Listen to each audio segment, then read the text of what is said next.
How Bakhtiar Khilji destroyed Nalanda. Welcome to Study IQ. मेरा नाम है आदेश सिंह।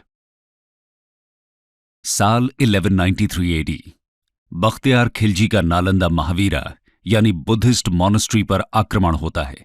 नतीजा भीषण नरसंहार और नालंदा में रखा अनमोल ट्रेजर हमेशा के लिए नष्ट। क्या था यह अनमोल ट्रेजर और बख्तियार खिलजी ने इसे क्यों डिस्ट्रॉय किया?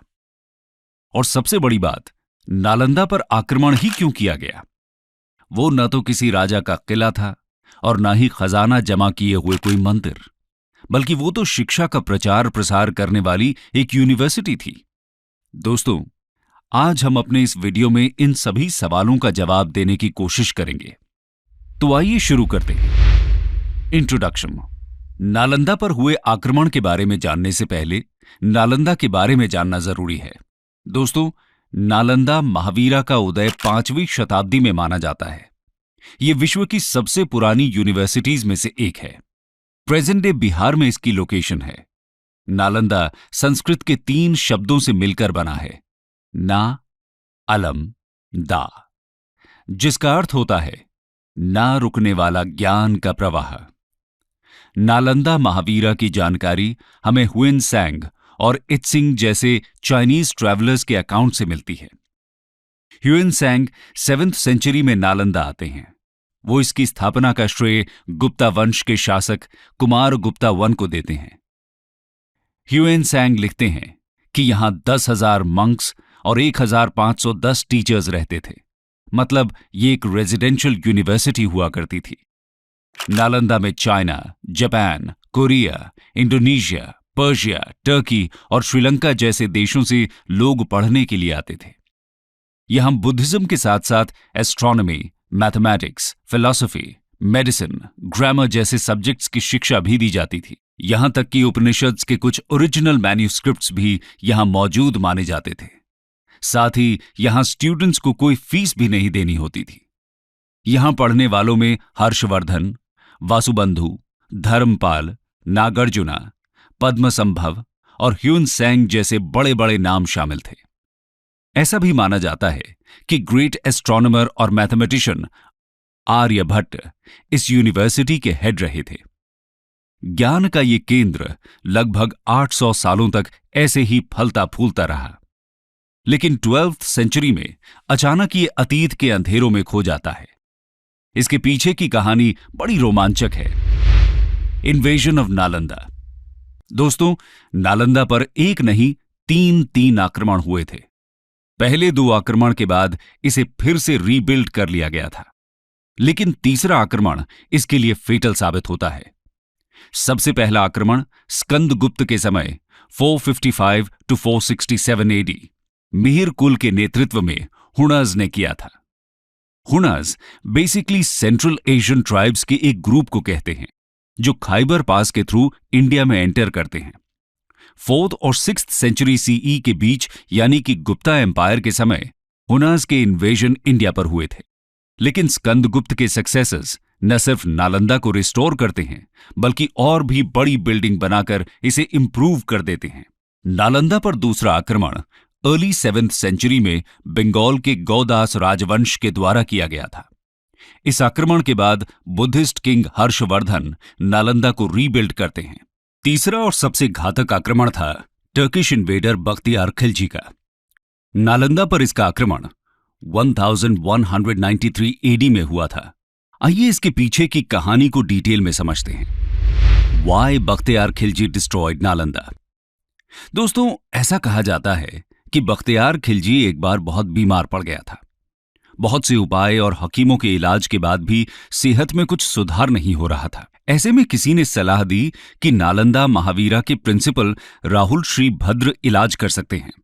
एक बार उनसे इलाज कराकर देखा जाए। बख्तियार खिलजी को किसी गैर मुसलमान से इलाज कराना मंजूर नहीं था, इसलिए वो इस सलाह को पहले नजरअंदाज कर देता है। लेकिन जब सेहत और ज्यादा बिगड़ती जाती है तो उसे भी लगता है कि एक बार बुलाने में क्या हर्ज है। राहुल श्री भद्र बख्तियार खिलजी के पास पहुंच जाते हैं और उसकी जांच करते हैं। खिलजी इनके सामने ये शर्त रख देता है कि वो इनकी दी हुई कोई भी दवा नहीं खाएगा। इस तरह से वो राहुल श्री भद्रा को चैलेंज करना चाहता था और हिंदूज को भी नीचा दिखाने की कोशिश कर रहा था। इसके बावजूद राहुल श्री भद्रा भरोसा दिलाते हैं कि खिलजी की सेहत में जल्दी ही सुधार हो जाएगा। वो खिलजी को कुरान देते हैं और कहते हैं कि इसके कुछ पन्ने रोज पढ़ा करो। खिलजी ऐसा ही करता है और देखते ही देखते उसकी सेहत सुधरने लगती है। दोस्तों, राहुल श्री भद्रा ने कुरान के पन्नों में दवा लगा दी थी जो पढ़ते समय खिलजी तक पहुंच जाती थी और इस तरह वो पूरी तरह सही हो जाता है। जब खिलजी को इस बात का पता चलता है तो उसे बहुत ज्यादा इनसिक्योरिटी और जेलसी फील होती है। उसे लगता है कि इन काफिरों के पास मुस्लिम हकीमों से ज्यादा ज्ञान कैसे है। बस इसी बात से नाराज खिलजी फैसला करता है कि वो इस ज्ञान के सोर्स को ही हमेशा हमेशा के लिए खत्म कर देगा। आइए जानते हैं कि इस ज्ञान का सोर्स आखिर था क्या। Destruction of Nalanda. दोस्तों, राहुल शील भद्रा और नालंदा में रहने वाले उनके जैसे हजारों बुद्धिस्ट मंक्स के ज्ञान का सोर्स था यहां की लाइब्रेरी।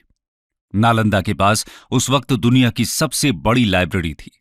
इसका नाम धर्मगंज हुआ करता था और ये 3 बड़ी बहुमंजिला इमारतों से मिलकर बनती थी, जिनका नाम था रत्नासागरा, रत्नोदधि और रत्नरंजक।